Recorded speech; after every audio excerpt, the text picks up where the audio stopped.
Hello everyone. Today I'm going to talk to you about something that's super important. How many of you have ever seen an alpaca? Raise your hands. Really? How many have you guys seen a llama? How many of you can tell the difference? 2? Cool. So if you've never actually seen them standing side by side, the biggest difference is going to be their size, along with their, the llamas have these really comical banana-shaped ears.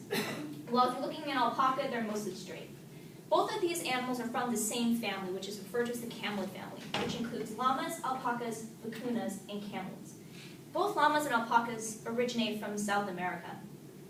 But today I'm going to talk to you specifically about alpacas and how you are to show them if you ever decide, you know what, I'm going to take that fuzzy animal and I'm going to present it for all of its worth.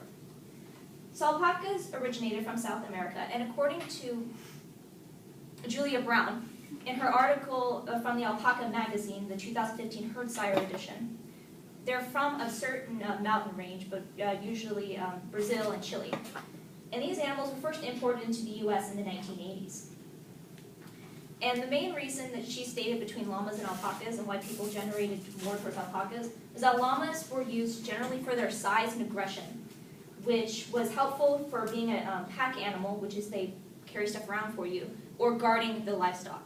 Well, alpacas had very soft fiber that was softer than wool and hypoallergenic, which meant that it didn't have lanolin, so more people could wear it, opposed to wool, which is most people have, some people have allergic reactions to and find it uncomfortable. Now, the fiber is a very important aspect of the alpaca because, again, that's what they're bred for. So if you're going to show your alpaca, like just standing in the arena, a judge will look at your alpaca and their scorecard reads having fiber at 60% and their conformation at 40%. So the three main things that you look for in an alpaca fiber is its crimp, its brightness, and its fineness. Crimp is how wavy the alpaca fiber is. And if you were to open up the fiber, which means you stand next to your animal and you part the fiber like this and look inside, it'll be very wavy and, again, clumped together. This is really important for if you're going to process your fiber. The higher and the more crimp that you have allows you to have nicer, finer yarns. So if you're going to be, if you're going to do any sort of knitting or crocheting, you need to have that really tightly woven string so nothing falls apart. The second thing is your brightness, which is when you open up the fiber again, it'll just look bright. And this is how clean your fiber is and how healthy your animal is. So while this doesn't have a huge function according to the fiber, it looks nice, and it makes your final product look really nice. The last thing that you look at is your fineness, which is how soft your fiber is.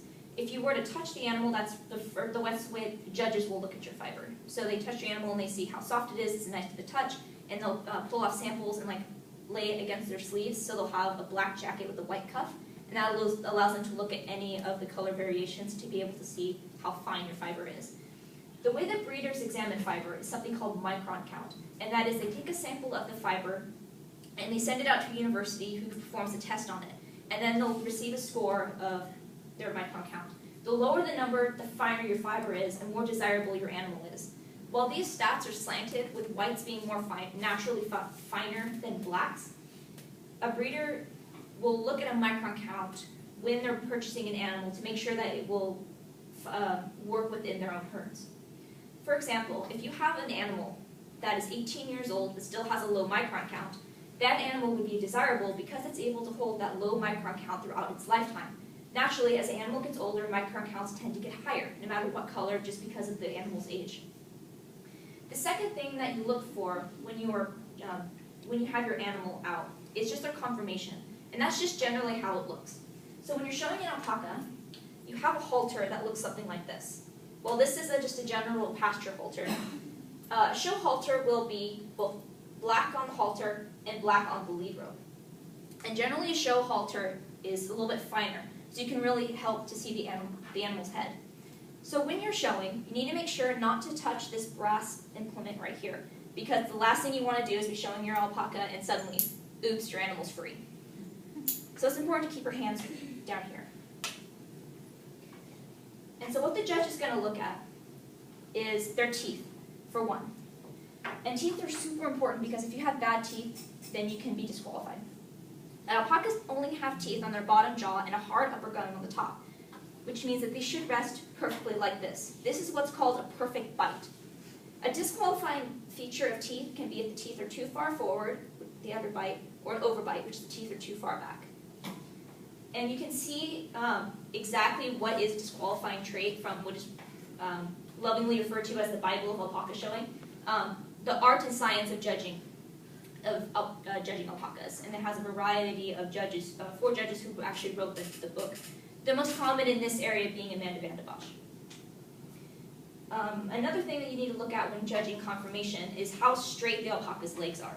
Because it's very common for alpacas to either be knock-kneed like this or bow-legged like this.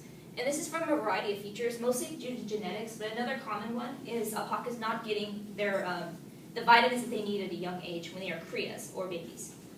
A way to fix this is to make sure your alpaca gets a lot of sunlight and it gets the proper vaccinations at their correct time of their life cycle. So, the most important things when showing your alpaca is its fiber and its conformation. And when you are presenting, you need to make sure that you have the proper equipment to be able to perfectly demonstrate your alpaca and not touching the hardware on the front to make sure your animal does not go loose. So if you ever have any questions about raising alpacas or you're interested, there's lots of information online and you can always come talk to me. Thank you.